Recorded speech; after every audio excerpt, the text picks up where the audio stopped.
सच्चिदानंद सद्गुरु साईनाथ महाराज की जय। ओम साई राम। मित्रों, आज का ब्लॉग आप सभी लोगों के लिए विशेष लाभकारी और कल्याणकारी है, क्योंकि आज का ब्लॉग साईं भक्तों के जीवन में महानतम वो दिन होता है, विजयदशमी दशहरा का दिन। उसका मैं उपाय लेकर के आया हूँ और इस उपाय को जो भी परिवार, जो भी साईं भक्त करता है, जीवन में समस्त सुख शांति प्राप्त करता है।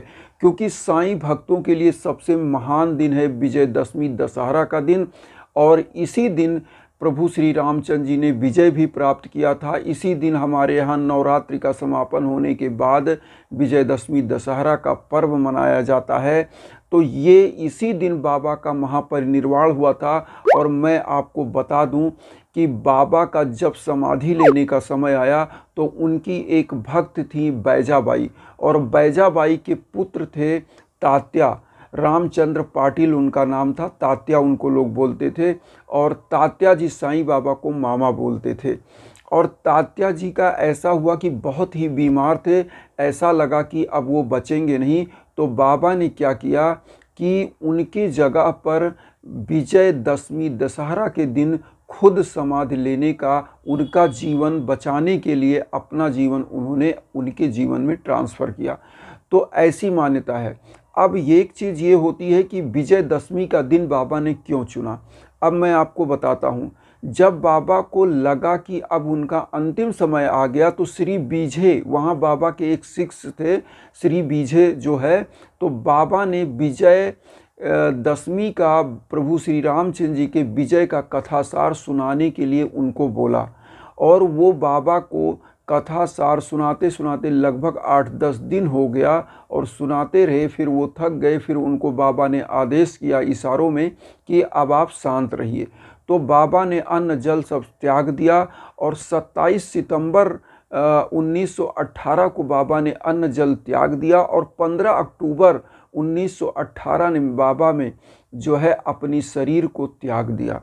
और ऐसी मान्यता है कि बाबा ने उसी समय कहा था, लोग वहाँ के भक्त जब बहुत विह्वल हो गए, बहुत ही भावुक हो गए, तो बाबा ने कहा था कि मैं नहीं जा रहा हूँ, मैं आपके बीच में हूँ, केवल मेरा शरीर जा रहा है।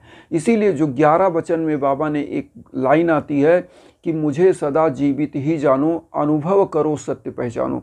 तो बाबा का वो अनुभव करना ही जरूरी है, और आज भी बाबा विद्यमान है। बहुत सारे भक्त ऐसे हैं जो अनुभव करते हैं, देखते हैं, जानते हैं। तो आज का दिन हम जो ये ब्लॉग आप लोगों को दे रहे हैं, विजयदशमी दशहरे के दिन आप लोग ये उपाय ज़रूर करें। उपाय क्या है? सबसे पहले तो आप नहा धो लें विजयदशमी दशहरे के दिन, और कोशिश करिए कि मॉर्निंग में आप लोग लगभग 4:30 बजे, मॉर्निंग से जब काकड़ आरती होती है उस समय से लेकर के, और सुबह लगभग 9 बजे तक में आप इस उपाय को कर लें। उपाय क्या है? नहा धो लीजिए, पीले पुष्प का माला व्यवस्था कर लीजिए। एक दिन पहले चाहे करिए, चाहे उसी दिन करिए, लेकिन इसमें कोई टोका टिप्पणी नहीं होनी चाहिए। पीला पुष्प आप ले लीजिएगा, और उसके बाद आप क्या करिएगा कि बाबा का एक तेल का दीपक आप ले लीजिएगा। सरसों के तेल का दीपक रख लीजिए, और अगर सरसों का तेल का दीपक मिल जाता है तो ठीक है, घी का दीपक जला लेते तो और अच्छा है। तो इनमें से कुछ ले लीजिएगा। अब उसके बाद आपको करना क्या है? आपको अपनी जो भी समस्याएं हैं, सभी समस्याओं को आप एक कागज़ पर लिख लीजिएगा, और एक नारियल ले लीजिएगा। नारियल लेने के बाद, और उस कागज़ को, नारियल को, और एक धूप बत्ती, और एक सरसों के तेल का दिया, इतना चीज़, पीले पुष्प का माला लेकर के, और बैठ जाइए बाबा के सम्मुख। अब आपको करना क्या है? सबसे पहले बाबा का जो 11 वचन है, क्योंकि बाबा ने समाधि लिया था तो उन्होंने कहा था कि मुझे सदा जीवित ही जानो, अनुभव करो सत्य पहचानो। 11 वचन के अंतर्गत ये आता है। और एक बार 11 वचन मैं सोच रहा हूँ बता ही दूँ, नहीं बहुत सारे भक्त ऐसे नए भी आते हैं जो नहीं जानते 11 वचन, तो वो समझ लें।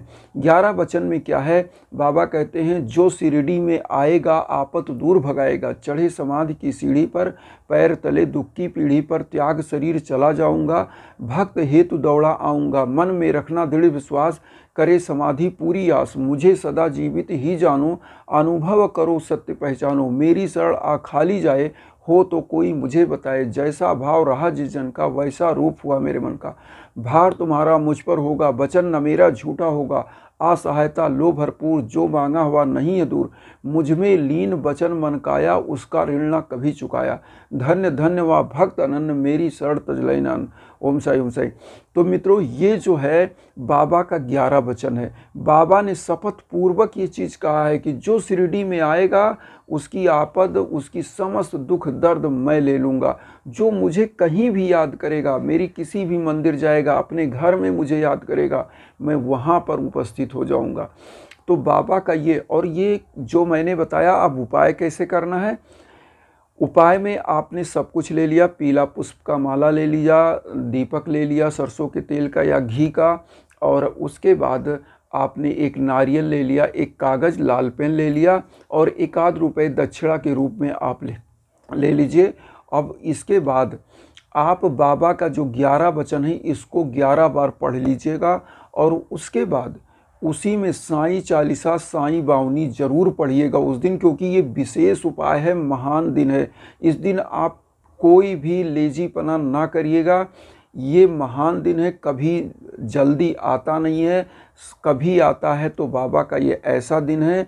और इस दिन अगर आप उपाय विधिवत तरीके से करेंगे, निश्चित मनोकामना पूरी है।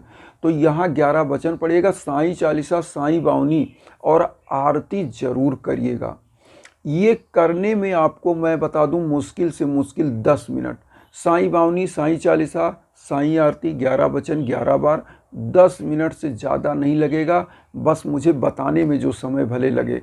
तो इतना चीज़ आपने लेकर के और बाबा के सम्मुख बढ़िया से आप आरती करिए, और नारियल को क्या करिएगा, 11 वचन बोलते हुए बाबा के श्री चरणों में अर्पित करिए।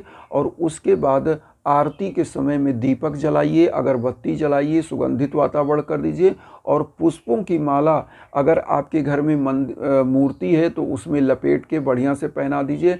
नहीं तो क्या करिए, उनके श्री चरणों में उस पुष्पों की माला गोल सा करके छोटा सा बाबा के श्री चरणों में रख दीजिए। और रखने के बाद इस दिन आप क्या करिए, जो आपने लाल पेन का कागज़ लिया है, लाल पेन लिया है, उससे पूरी समस्या लिख दीजिएगा। एक ही दिन का ये उपाय है। लिखने के बाद इस नारियल को और इस कागज़ को अपने, ये पूरी समस्या लिखने के बाद नारियल को, कागज़ को एक पीले कपड़े में बांध करके और उसको उस दिन वहीं रहने दीजिए। अगले दिन किसी पीपल वृक्ष के नीचे इस नारियल को और जो 1 रुपये का आपने सिक्का चढ़ाया है संकल्प के लिए, ये सब ले जाके कहीं रख दीजिए, किसी पीपल वृक्ष के नीचे या किसी नदी में आप डाल दीजिए। ऐसी मान्यता है कि जो नारियल होता है ये श्रीफल होता है, और माँ वैभव लक्ष्मी भी इससे आकर्षित होती है। हमारे हिंदू धर्म में समस्त पूजाओं में लगभग नारियल का यूज होता है।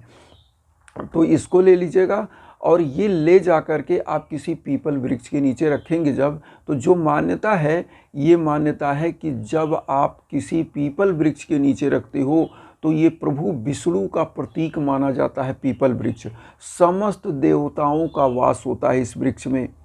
तो यहाँ पर आप रखेंगे तो माँ वैभव लक्ष्मी और विष्णु भगवान भी प्रसन्न होंगे। और दूसरा नंबर, उस नारियल को आप पवित्र स्थान पर रखें।